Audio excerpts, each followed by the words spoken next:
So I feel like, yeah, like people have so like adapted. There are new businesses coming out, and especially social media has gone off the roof. Everybody is doing their IGTV videos of like how to cook a lamb, how to Yeah. do a pancake, how to make banana Oh bread, man. or the I'm like, I can't watch any more cooking IG live. It's like, oh my God.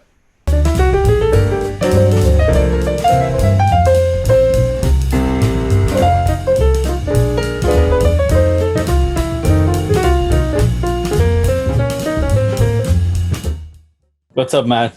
Yeah. I'm so happy to see you. I feel like this is as close as I'm going to get to come to India this year. I haven't traveled anywhere, obviously, Yeah, since February when we went to go see my family in San Diego. And it was really nice for like the first like 2-3 months. You're like, oh, this is amazing. I just get to be here. it's a nice And vacation. then vacation is a strong word. I think I lost more years off my life in that first 3 months we were shut down than I have in running the restaurant for 7 years. But yeah, it's crazy. Now in the last like couple months, I've really been like that itch to like just see something other than Copenhagen. Not that Copenhagen Yeah, is a bad place to be, but just see something new and be inspired. And I think the feeling is really mutual. Like, and yeah, because 2020 in January when we started out, and I was like, okay, great, like things are good. I will change a few things in the restaurant, and there were a lot of travel plans already going on. I mean, my travel schedule for 2020 was definitely the busiest ever, and I was excited about it. And then just to have that taken right out from under you, you're like, whoa, okay, reality check. Being home with the family for 3 months though, I will never. Yulia's like, you will probably never ever have 3 months with us every Vacation. single day, all day. Dude, we were going starting March 12th. We went swimming in the ocean every day except for 5 days up until the 21st of May. Crazy. The water was 4.6 Celsius when we started swimming. It was amazing. I know restaurant has just started, and you started AMASS fried chicken, which is obviously brilliant. Dude, As a you know what I mean, like yeah, AMASS, like this a restaurant serving like a tasting menu. Within that tasting menu concept, you have one more concept which is yeah. totally opposite. And for me, like it's fascinating to see how these both can coexist at the same place. Just to see, I've been asked by a good friend numerous times, do you think you've outgrown AMASS? Do you think that space? Do you need more space? And I always said to him, I was like, I don't know what the next step is, but I know there's more potential within this space. And when we basically built this wall of bookshelves and created a fried chicken and wine bar on one side of the restaurant while people are having tasting menus on the other side. When that started, I was like, why didn't we do this 5 years ago? We wouldn't have struggled so hard to make money for the last 7 years. Dude, the vibes feed each other big time. Because sometimes, like if we have a night that's not super busy on the restaurant side, it can be in the past, those nights, it could be kind of quiet. Like not as much, and AMASS is a pretty high energy restaurant. Yeah, yeah. When you're only doing 15 or 20 guests, you lose some of that energy because there's just not as many people in the room. But if you're doing that many guests and then all of a sudden you have 40 people eating fried chicken and drinking beer and wine on the other side, then the vibe is still there. And it also makes the 15 or 20 people having tasting menus like relax a little bit and have fun. And so it is, the vibes haven't affected each other in a negative way at all. It's the opposite. It's just positive, definitely. The past 2 months also I've seen, and I'll focus right now on Copenhagen, talking about like a lot of restaurants. For example, Christian announced is going to shut down. Yeah. One of it got shut down. Is shut. Yeah. Yeah, it's shut. But I think one question which even I was really reflecting on was, why did you even choose Copenhagen? I know people talk about Copenhagen being this like world's food capital. It was 2005. I was working at the Fat Duck, and there was a girl from Copenhagen staging at the Fat Duck, and she was renting a room from us. Her and I just became really good friends, and she started telling me about this restaurant, Noma, where she was actually a student at. And so she was with us, I think, for like a month at the Fat Duck. And This is 2005, right? 2005, yeah. That was the year the Fat Duck got #1 in the world. And she was telling me about Noma and this restaurant, and for me it was like this. It seemed like this unicorn of a restaurant where it was so product driven, but so there was so much focus also on like weird. I don't say weird ingredients people hadn't really focused on before. Yeah. And but technique was also still very important, and the food was very modern. So I actually went up there for a week just to do a stage, and stayed for 2 years. My first tour of duty at Noma, and that's where I met my wife, Julie, and then we went back to New York together. When I moved to Copenhagen from the UK, my friends back in the States are like, "What? You're moving to Denmark? What is that? The capital of Sweden? Like, why are you moving to Denmark? What is in Denmark? You're leaving the best restaurant in the world to go to some random place in Scandinavia that no one's ever heard of." And it turns out to be, yeah, in the long run, a pretty good decision, I would say. Yeah. But I can't tell you why. I think for me, it was just finding this place that was so new, and just, it was like an infant, just kind of exploring different things, that being so naive to some of the processes. And I think that really made me excited to be a part of that journey from the beginning, where you're just kind of learning how to walk, and people are making fun of you, but you don't care because you feel like you're doing the right thing. So I think that was a really special. But do you think AMASS as a setup, as a restaurant in New York or in San Francisco would work? Yeah, I think the idea of AMASS would work somewhere else, but AMASS is so created in the area in which it is situated. I mean, everything about this restaurant, aesthetically, vibe-wise, is created for Refsaloon, which is the part of Copenhagen we're in. It's an old shipyard. It's an old industrial area.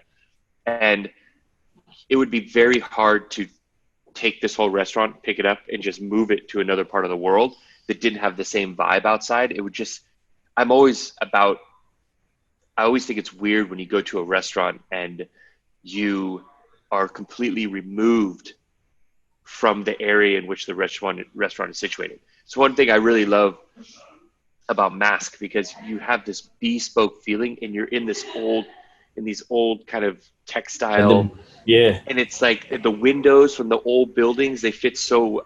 That's one thing. There's so many restaurants you walk into and you're like, okay, this is a cool restaurant, but it just doesn't feel like it should speak to you. Yeah, exactly.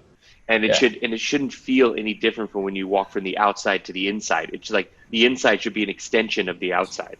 There was graffiti everywhere out here, and I've grown up around graffiti my whole life. And so to be able to take that and put it within a restaurant. I mean, I remember talking to my wife, and I was like, the best restaurant vibes are always the restaurants where you go where the inside of the restaurant is an extension of the personality of the owner or chef. And she's like, so you want to play hip hop really loud and put graffiti on the walls? And I was like, why not? Yes. She's like, I don't know if we can do that. It's like, let's try. And we did it. Or also but I mean, this is a really good question that I really want to ask you. That do you feel like Copenhagen was this, and it is like this food capital of the world, but this perception in the world that Copenhagen, like, I think it shifted from France or from London, and then came to Copenhagen, like people saying Copenhagen is the world's food capital. But do you really believe in that statement? It is, or it is just the, how should I say it, like, or like there are few restaurants which has made Copenhagen as the food capital of the world? I mean, for me, one thing there's a couple things that really make Copenhagen stand out. I mean, food capital of the world is a very strong statement. I think maybe I'm biased because I grew up in San Diego, but Mexico City is like, oh yeah, okay. I love Mexico City. I've spent so much time in Mexico because I grew up 15 minutes from the border. And that's why when I came to India, I was like so drawn to it because there were so many parallels that I had never been there, but it just made so much sense to me how things were being done and cooked and flavors and processes. I think Copenhagen has become what it is because of the, first of all, population density, the amount of high quality restaurants that exist within the city is sometimes it's too much. When you think about it, it's like when you reach critical mass, when how all these restaurants can exist. And one thing I do really like about Copenhagen, and if I speak in like a European context, is that all these other countries that have been the food capital of the world, they have so much rich culinary traditions, hundreds of years of culinary traditions. Scandinavia has zero. I mean, there are no food, like cultural food things within Scandinavia that are really worth writing home. Like in Sweden, they have something called the Brown Food Cookbook. And what is brown food? Like it is everything is brown. It has brown gravy on it and brown. I mean, Denmark has been Protestant. So in that religion, food, you're taught you can to enjoy food. You're not allowed to. It's meant to sustain you and not there's no enjoyment from it. So that goes back hundreds and hundreds of years. So this enjoyment of food and this exploration of making delicious food and providing this experience is something that is very new within the culture. I mean, when I got here in 2005, there was like every nice restaurant was French or Italian. Just fact. And so this whole movement, I mean, that's 15 years ago. This whole movement is that young. But I think because there's these rich food culture isn't there. So then there's no rules all of a sudden. So the cooking in Copenhagen, there's no boundaries. You can do whatever. You don't have to worry about offending someone's grandma or doing this wrong. And it's not, because it's so hard to recreate Italian food in a fine dining setting, because like just family style Italian food, it will always be better. And so we don't have those restraints here. And so that is why I think that's why people are just really thinking about food differently with not within any confines. And what's come out of that is something just really interesting. And in definitely the last few years, what I think has taken it to the next level is that now there's not just all these high-end restaurants. Now there's all these kind of mid-level to affordable restaurants that people are just cooking at a really high level. Everything is cooked really well. They're using the best ingredients. They're seasoning perfectly. So you can go out and get a meal for a quarter of the price of going to eat at this high-end restaurant and have an amazing meal. Really high quality. So the fact that now now in Copenhagen, you're hitting all levels, and you can come here as someone for 5 days and eat at 5 different restaurants at all different levels, and not one restaurant would be better than the other, because you're just having great experiences in different contexts all the time. I feel like we're talking about this like food capital and Copenhagen being this amazing, beautiful city with regards to food. And I feel AMASS as a restaurant, and if you ask me, like I feel there's really 2 important restaurants, and I'm not being biased here at all, is AMASS and Relais. And what Christian has created, that ecosystem of having a farm, man-feds, beast, and Relais. And I think that like between you and him, like, you guys have really created this like a strong movement. And I think one thing which I really want to touch upon is, and you keep saying this, and I love it, that, as a chef, if you have to run a restaurant, sustainability, like there's a fine balance between being sustainable and cooking delicious food. As a chef, you need to be you need to have that much of responsibility. And I want to slightly touch upon the broaden and build. And and I know it must be heartbreaking for you to just shut down an operation. I know you're so passionate about brewing. And I was there. I think this was 3 years back. I was there when we were trying the first draft of broadened and built. Yeah. Did it change? No, I mean, when we shut down on March 12th, there was a real concern about being able to save both places. Because right now, as you know, liquidity, how much money you have in the bank, is life or death. And so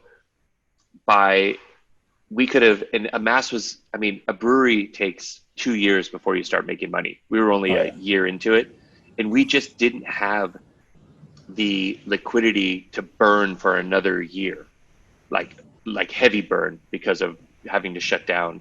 And it came to a point where, because the business structure is that there's AMASS holding, and then there was Broad and Build and AMASS that sits under holding.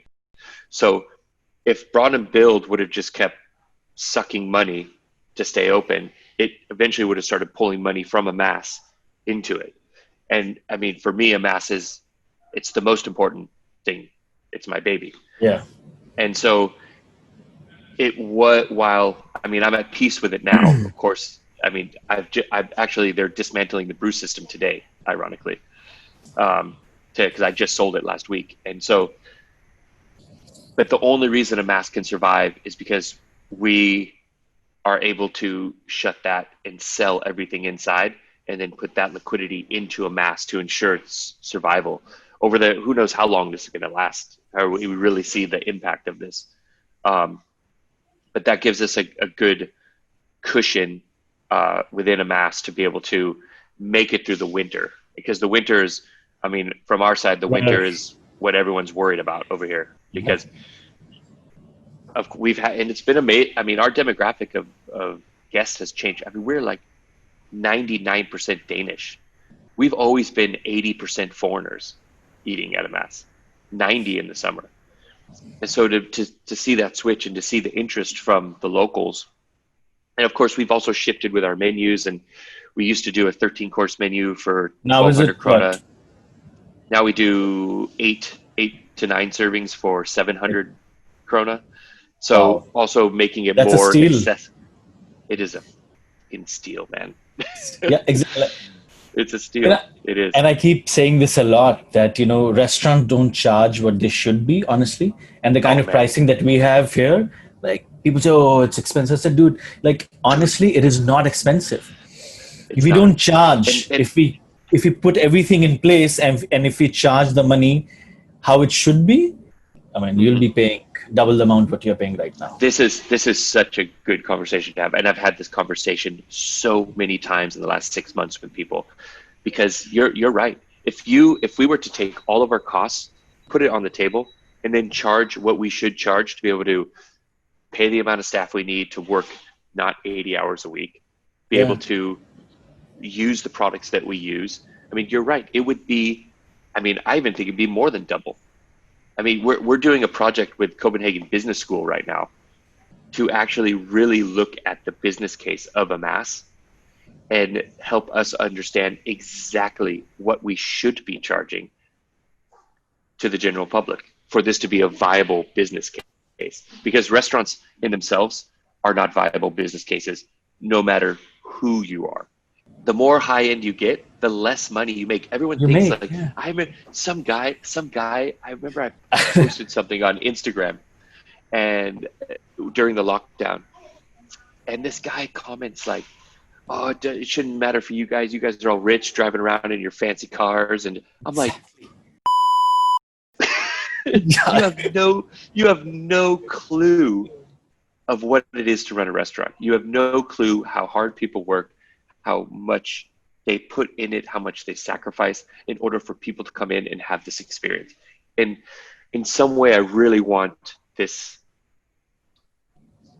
experience that we're all having in the world right now to open people's eyes. But honestly, it's almost the opposite is happening, because now we're just trying to get people in seats, because that's the most important, and we're charging less than we normally would.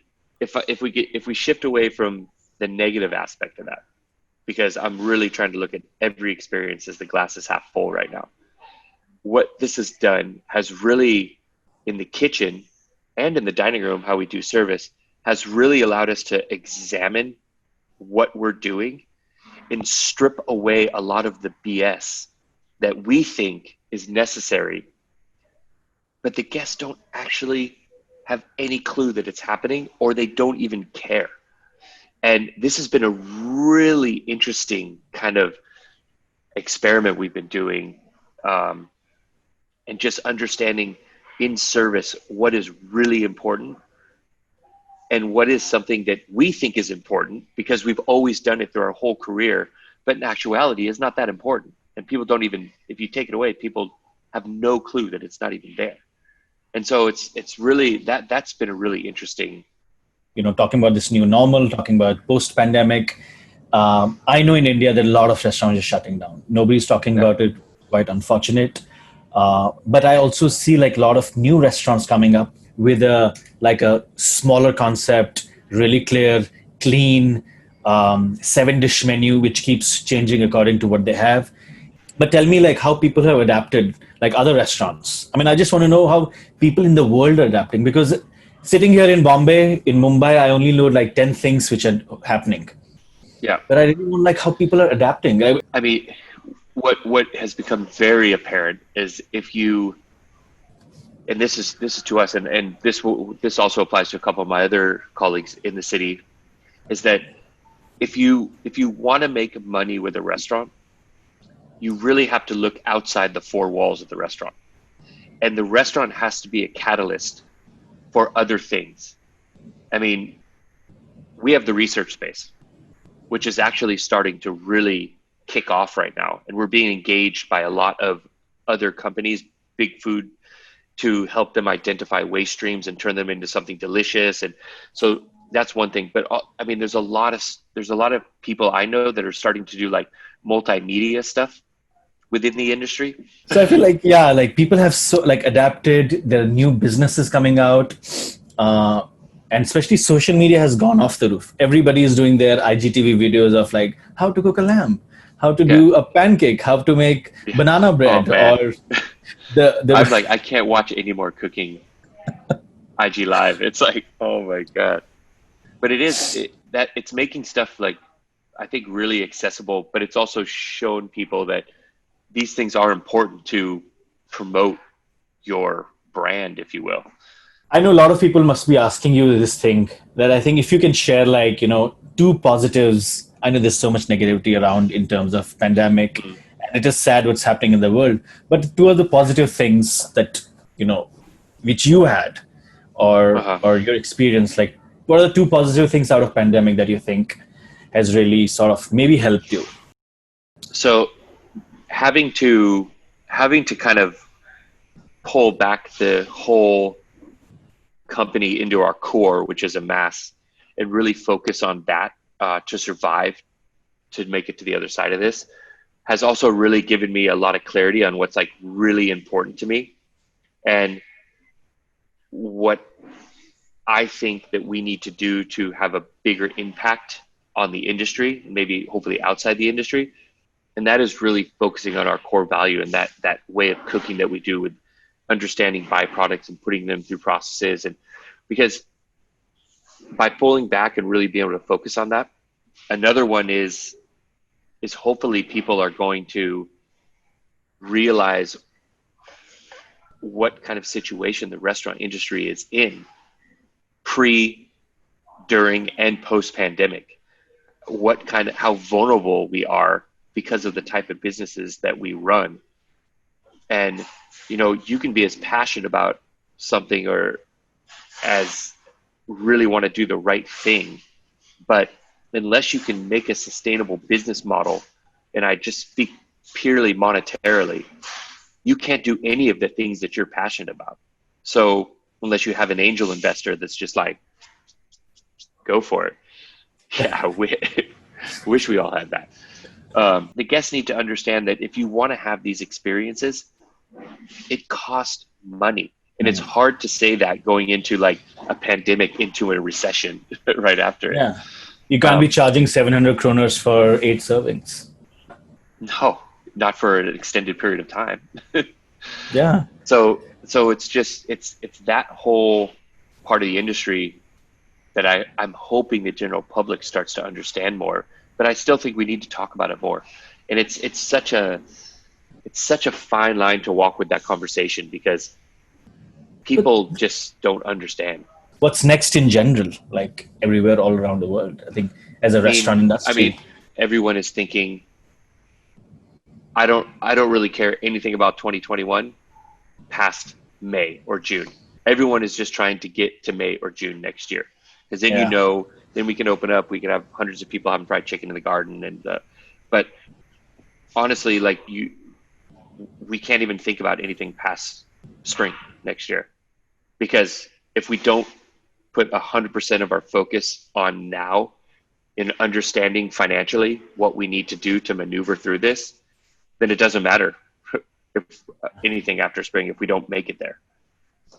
And so you want to keep AFC as a permanent model? Oh, AFC is permanent, yeah, because I do like the vibe. Good. But I do have a plan to see the potential of AMASS splitting into two spaces has only made me realize that we could actually split it into 4 spaces. No.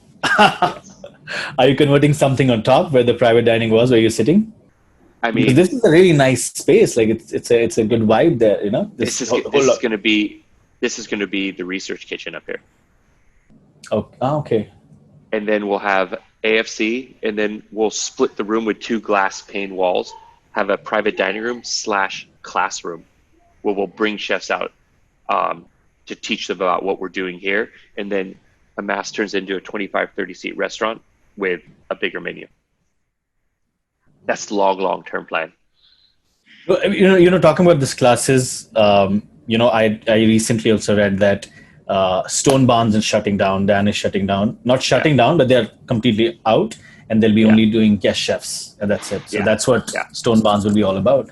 Yeah. And I was just I was so surprised, shocked at the same time, because I would see him, he was doing... fighting through it. Yeah, but I mean, I think that this pandemic has also showed, or I think have really, we call it the quarantine contemplate, where people just contemplate their lives. Like, what have I been doing for all these years and sacrificing? And then all of a sudden you have 3 or 4 months where you're with your family every day, and you're like, this is more important. I mean, so it's like that.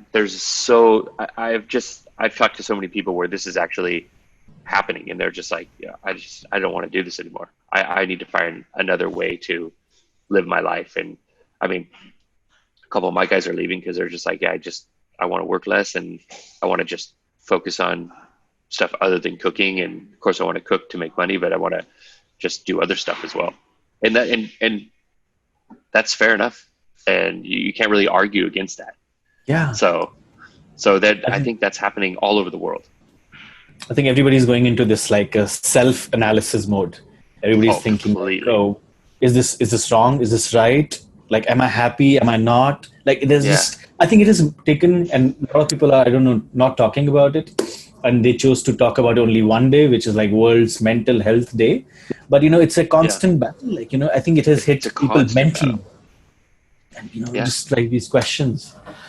But I mean, I only hope we have a brighter future. And next summer, I want to be in AMASS frying some chickens. Yes. That'll be fun in the garden. You can work the fried chicken station. Yeah. Oh no, dude. You know what? I did That's most like after like an hour, you're covered with flour, and everywhere it's flour. Yeah. You're like a tarred chicken. Yeah. Thank you so much. It's a pleasure. I'm so telling you, man. Honestly. So good to see you. I wish this will hold me over till next year. Yeah, done. Awesome. Thank you so much. Give my love to Yuli and the entire team. Yeah, give my best to the team and everyone. Yeah.